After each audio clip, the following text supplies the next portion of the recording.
Have you ever stood in the Pokemon card aisle and there's just been empty shelves or there's been too much and you just have no idea where to start? If you collect Pokemon cards, you'll know exactly how that feels. After being away from collecting, it can feel both exciting and a little bit daunting at the same time. But truth be told, you don't need to spend a fortune to collect Pokemon cards if you're getting back into it. And in fact, most collectors spend an absolute fortune on collecting because they have no idea where they want to start their collection again.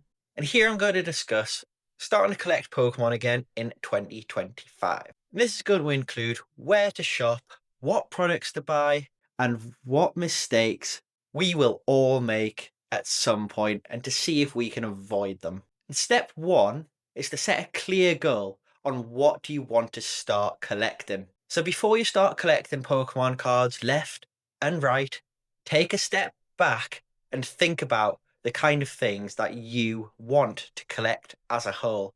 And it might sound easy, but it's one of the hardest things to think about when you're first starting your collection. Because if you don't know what you're aiming for, you start spending money on absolutely everything and you start to feel a little bit overwhelmed and a little bit lost.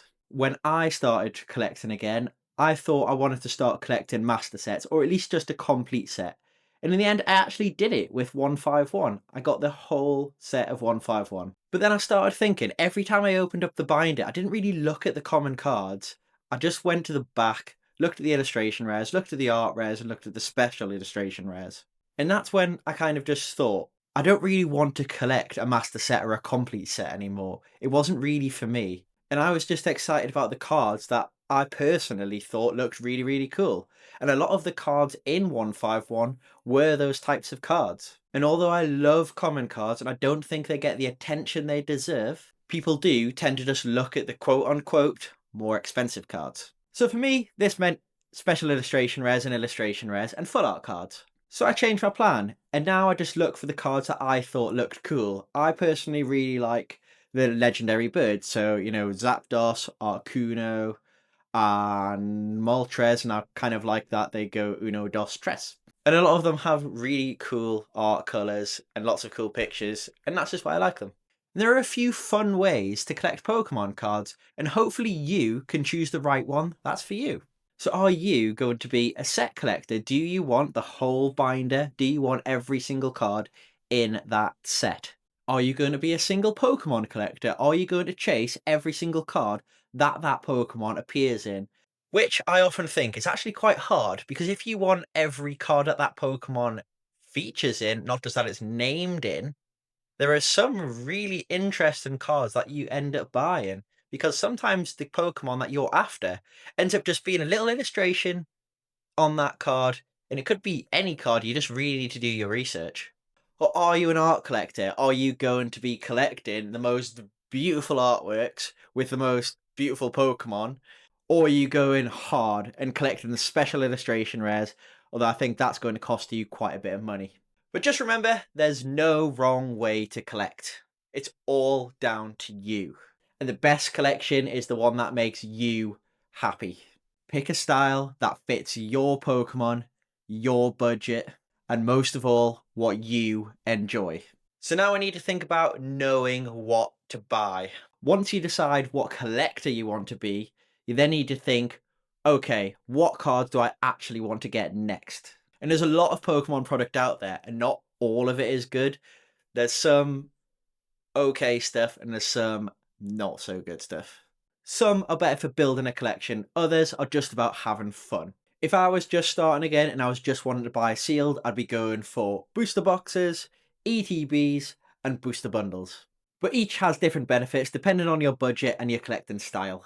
A booster box might be better for master set collectors. You get 36 packs in it, and you can get a huge variety of different cards, but then again, you still don't know what you're going to get. You just have more chance of getting more things because there's more packs. But that does give you a head start to collecting your master set.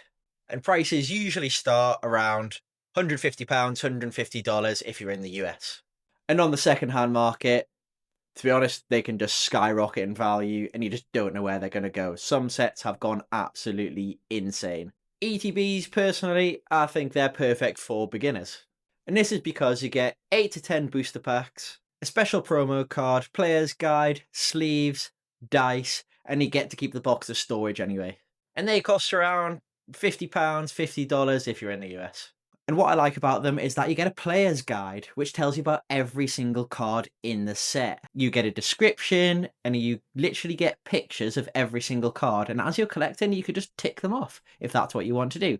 Or you could use the internet and do it online. But at least the booster guide gives you something physical, which I like. And lastly, you can get booster bundles. And booster bundles, for me, I like them the most because you get 6 packs, they're nice and compact, and I feel like you get the best pulls out of it. But that's just me. I don't like triple blisters. I like booster bundles. I feel like you just get what you pay for, but I only tend to buy them if I can get them at retail price. But here's a little tip. It's usually better to buy the single card by itself rather than trying to pull it out of a pack, unless you're really lucky. Like, for example, you might pay £30, $30 for a specific card, and it might cost you £100, $100 if you're trying to pull it out of booster packs. Maybe more. So buying cards from TCG Player, Facebook Marketplace, eBay, maybe even Vinted if you feel a little bit zesty. It just helps you save money and get your complete master set. I usually just buy singles and I save the booster boxes, booster bundles, and ETBs if I'm just wanting that little bit of excitement of opening some packs every so often. And I just think they look cool and they look good on a shelf. So just buying the singles avoids the guesswork and avoids the risk of opening up booster packs. And it avoids the overspending as well, because who wants to overspend? Talking about overspending, the next thing you need to think about is shopping smart and avoiding overspending. Because one of the biggest mistakes new collectors make is spending too much money. But if you're patient and shop smart, you can save a lot of money in the long run. So here's where I'd shop. So think about your major retail stores. If you're in the US, think about Target, Best Buy, Walmart if they sell them there. If you're in the UK, think about Smiths. There is some of the bookstores, Waterstones, Game sells them. And check your restocks on a weekday morning. And a nice little tip is just ask customer service if they've got any in the back. You never know, you might get lucky and they might have some. If you're in the US, you can also check Pokemon vending machines. They are definitely around over there. Around here, I haven't seen them too much. I think I've seen one Pokemon vending machine and it didn't really have much in, so I just kind of left it alone. And I don't even think it's there anymore. So it's worth a shot though. Think about your online marketplaces, so your TCG players, your eBays, and your Facebook marketplace. These might be some of the best places to get the singles that you want. Skip the random packs, check your seller ratings from the person that you're wanting to buy from. And with eBay, check the eBay last sold and just do your little bit of research and you'll get the card at the price that you want. And think about your local card shops. You can get singles, you can think about your community and who you can trade with. Prices might be a little bit higher because they're smaller shops. They aren't the big retailers.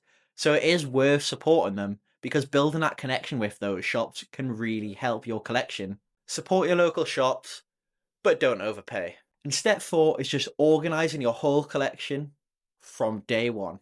Having that little bit of organisation can save you a lot of pain later on.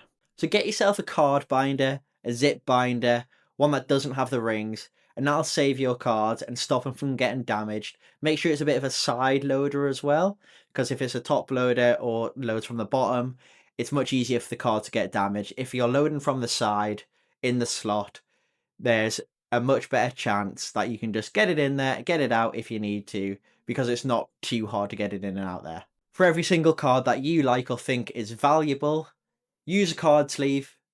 Please use a card sleeve. Because the amount of cards that I even see on eBay that are pictured, the amount of damage on some of these modern cards is absolutely ridiculous. And I even see some pictures of cards that are in the binder and aren't in sleeves. And these are some expensive cards. I just don't know why people don't do it. It's just silly. And use a player's guide. If you're getting one from an ETB, use it a little bit like a Pokédex. Or there are certain sites like PKMN.gg, Pokemon.gg, or use a app such as Pokelector, and you can track your collection from there. Step 5 is store or sell your extra cards. Duplicates are good. Having extra cards is a great thing because you can keep them separate from your personal collection. You can put them in a trade binder and you can use them at a trade night, at a community store, or anywhere else that does Pokemon trading nights. Or you might just run into someone that has Pokemon. Say you might be in a flea market or a local market where they're selling Pokemon cards, and you might have some of your extra cards, and they might be really grateful that you want to trade because you might have some cards that are worth trading to them. And it's a great way of funding buying the cards that you actually want. And step 6, sometimes you can just mix it up a little bit. A hybrid strategy can work best. Buy those singles and sometimes buy those booster packs, but only buy them for retail price. You've got to open some packs. It's just the funnest way to do it. But buy singles to make sure that you're efficient. Make sure efficiency and buying the cards that you want at the right price is the best way to collect. And a rule of thumb, if you're buying cards or wanting cards for under £20, $20, it's probably cheaper just to buy them as a single card rather than looking for it out of a booster pack. And step 7, join the community because trading is absolutely key. Use a trade binder for duplicates, attend trade night events, or join an online group. But always check card values to ensure that trading is fair. Because you don't want to be trading a $20 card for a $100 card or vice versa. And if you've made a great trade with someone, that's just you growing your community and they're probably going to be willing to trade with you again. And step 8 is thinking about the common mistakes. Collecting every new set is definitely a new mistake. Focus on one or collect the ones that you love personally. Don't panic buy. When a new set comes out, just wait a couple of weeks because it's not worth paying those inflated prices as soon as the set comes out. And only buy sealed products, don't buy loose packs. Because sometimes it's just not worth the risk. If it's sealed, you know it hasn't been tampered with. And not protecting your cards, please just make sure that your good cards are sleeved. It's just the best thing to do. And lastly, just ignoring singles. Buying singles is much more efficient than trying to pull these cards out of packs. And my last little bits of advice, just to finish up, is that collecting Pokemon cards should be fun, not stressful. Set a budget, celebrate the small wins, share your collection, and to be honest, just take your time. Because strategy, patience, and enjoyment are the most important thing. And now you know that you can start off strong. Avoid making the mistakes that drain your wallet and just stress you out. And if you like this video, please drop it a like. Subscribe to the channel, it really does help. And if you want to find out tips for collecting on a budget, please check out these 2 videos, this one and this one. They really are worth the watch. And thank you for watching.